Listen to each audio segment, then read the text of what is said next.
Hello friends, welcome to my channel crack your competition with Anjali. Friends, आज के इस video में हम यूपी टेट 2018 के पेपर को सॉल्व करने वाले हैं। प्राथमिक स्तर के पेपर को, जो फर्स्ट टू फिफ्थ वाला पेपर है। फ्रेंड्स, जो पेपर हमारा 18 नवंबर 2018 को हुआ था, उसका आज हम पेपर सॉल्व करेंगे। साथ ही इससे रिलेटेड जितने भी क्वेश्चन बन सकते हैं उन सबको भी हम डिटेल में समझेंगे। तो चलिए फ्रेंड्स, वीडियो को शुरू करते हैं। आज का फर्स्ट क्वेश्चन है, कोहलर यह सिद्ध करना चाहता था कि सीखना, तो इसका राइट आंसर हो जाएगा हमारा ऑप्शन नंबर सी। जो कोहलर था वो यह सिद्ध करना चाहता था कि सीखना संज्ञानात्मक कार्य है। ऑप्शन नंबर सी इसका सही आंसर है। कोहलर यह सिद्ध करना चाहता था कि सीखना एक संज्ञानात्मक संकार्य है। कोहलर ने अंतर्दृष्टि या सूझ को अधिगम में महत्वपूर्ण माना। निस्संदेह सूझ की प्रक्रिया एक संज्ञानात्मक प्रक्रिया है जो समस्या का संज्ञानात्मक समाधान प्रस्तुत करके सीखने की प्रक्रिया को अत्यधिक सरल, सहज तथा उद्देश्यपूर्ण बनाती है। नेक्स्ट क्वेश्चन है, किसी भी नई भाषा को सीखने के लिए कहाँ से प्रारंभ किया जाना चाहिए? तो इसका right answer option number A हो जाएगा, अक्षरों व शब्दों के मध्य साहचर्य से। किसी नई भाषा को सीखने के लिए अक्षरों व शब्दों के मध्य साहचर्य से प्रारंभ किया जाना चाहिए, क्योंकि भाषा सीखने की प्रक्रिया क्रमिक रूप से होती है। बालक पहले अक्षरों, फिर शब्दों और अंत में वाक्यों को सीखता है, अतः इनके मध्य साहचर्य होना अति आवश्यक होता है। नेक्स्ट क्वेश्चन है,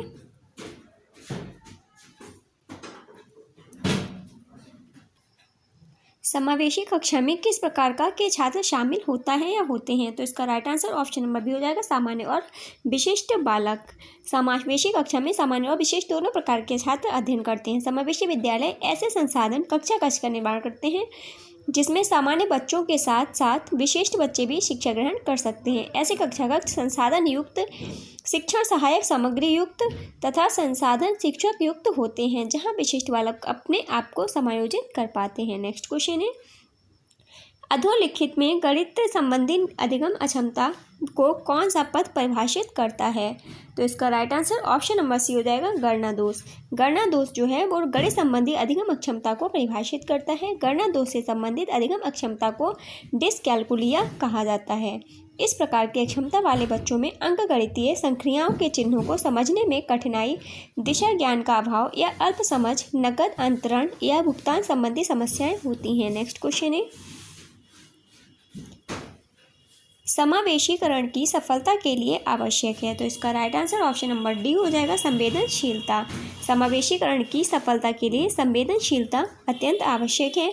यह संवेदनशीलता समाज, समुदाय, परिवार, विद्यालय, शिक्षक तथा अन्य समकक्षी स्तर तक होना चाहिए, ताकि विशिष्ट आवश्यकता वाले बच्चे अपने आप को समाज के अन्य सदस्यों से अलग न समझें तथा समाज में अपने आप को समायोजित कर सकें। नेक्स्ट है,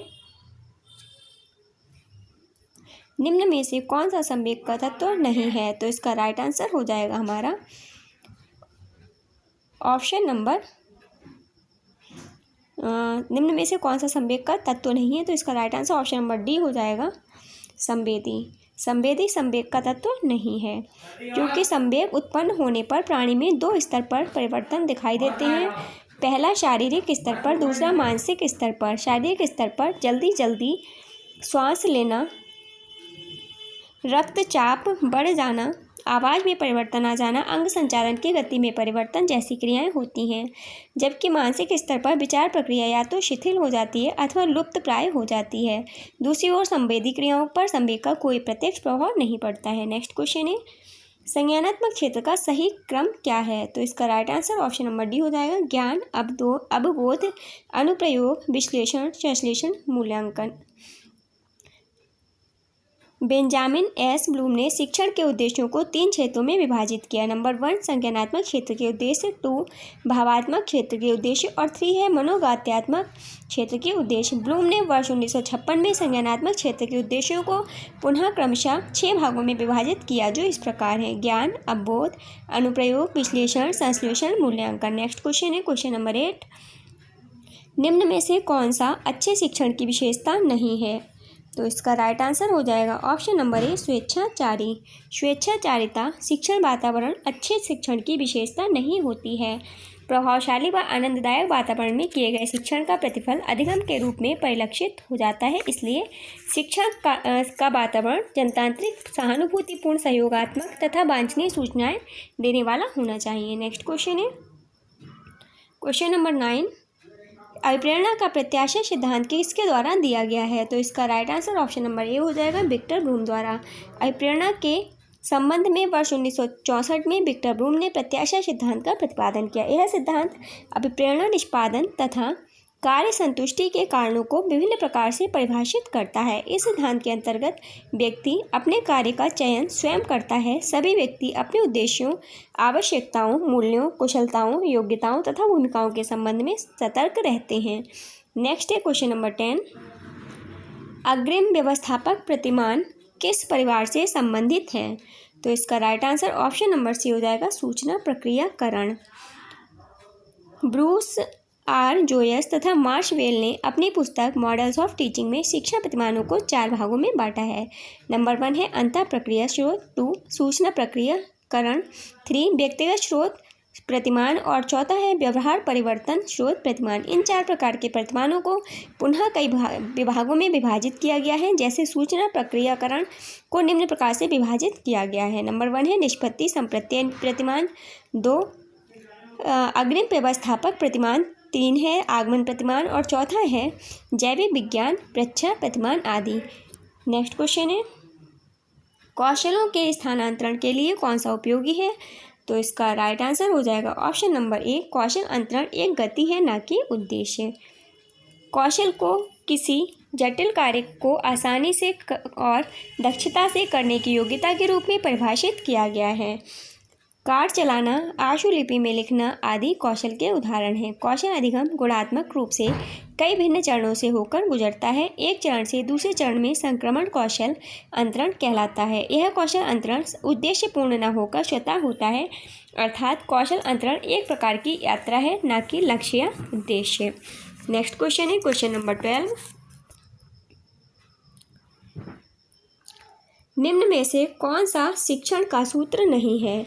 तो इसका राइट आंसर हो जाएगा हमारा ऑप्शन नंबर डी, निगमन से आगमन की ओर।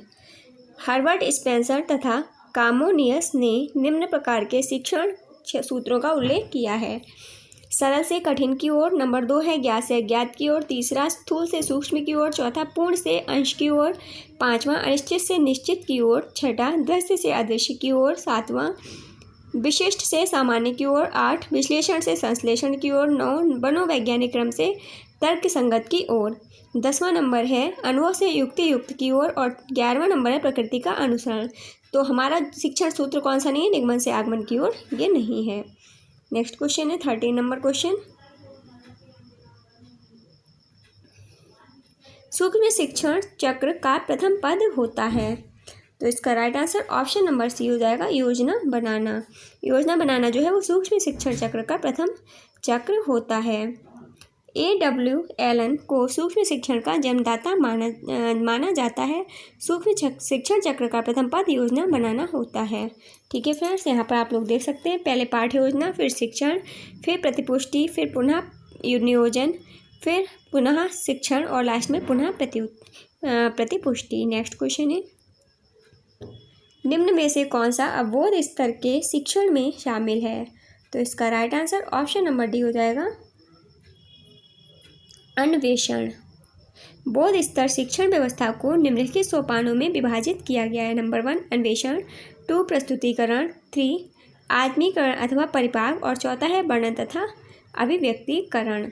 नेक्स्ट क्वेश्चन है शैक्षिक सुधारों में प्रभावी विकेंद्रीकरण तभी संभव होगा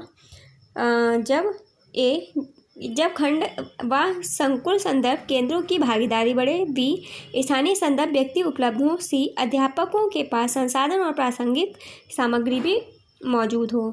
तो इसका कौन सा सही होगा फ्रेंड्स?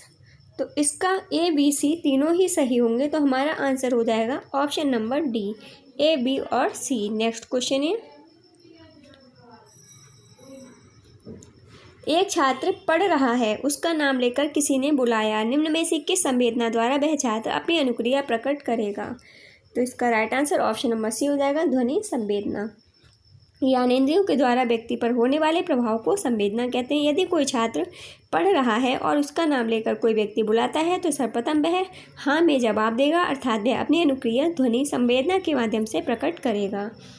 नेक्स्ट है 17 नंबर क्वेश्चन। पियाजे के सिद्धांत के अनुसार प्राक संक्रियात्मक अवस्था की अवधि क्या है? तो इसका right answer option number C हो जाएगा 2 से 7 वर्ष। पियाजे के अनुसार बालक का संज्ञानात्मक विकास 4 अवस्थाओं से होकर गुजरता है। नंबर 1 है संवेगात्मक अवस्था, जो जन्म से 2 वर्ष तक होती है। फिर है प्राक संक्रियात्मक अवस्था, जो 2 से 7 वर्ष तक होती है।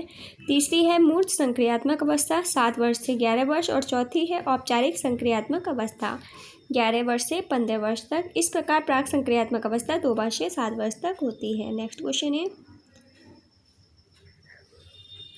निम्न में से कौन सी बाद की बाल्यावस्था के बौद्धिक विकास की विशेषता नहीं है?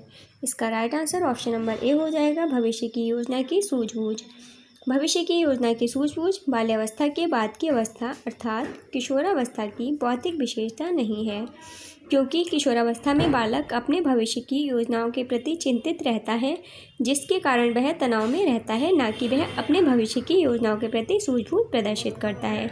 यह विशेषता सामान्यतः प्रौढ़ावस्था की हो सकती है। नेक्स्ट क्वेश्चन है, इनमें से कौन मनोवैज्ञानिक भाषा विकास से संबद्ध है? तो इसका right answer option number C हो जाएगा चॉम्स्की, नॉम चॉम्स्की।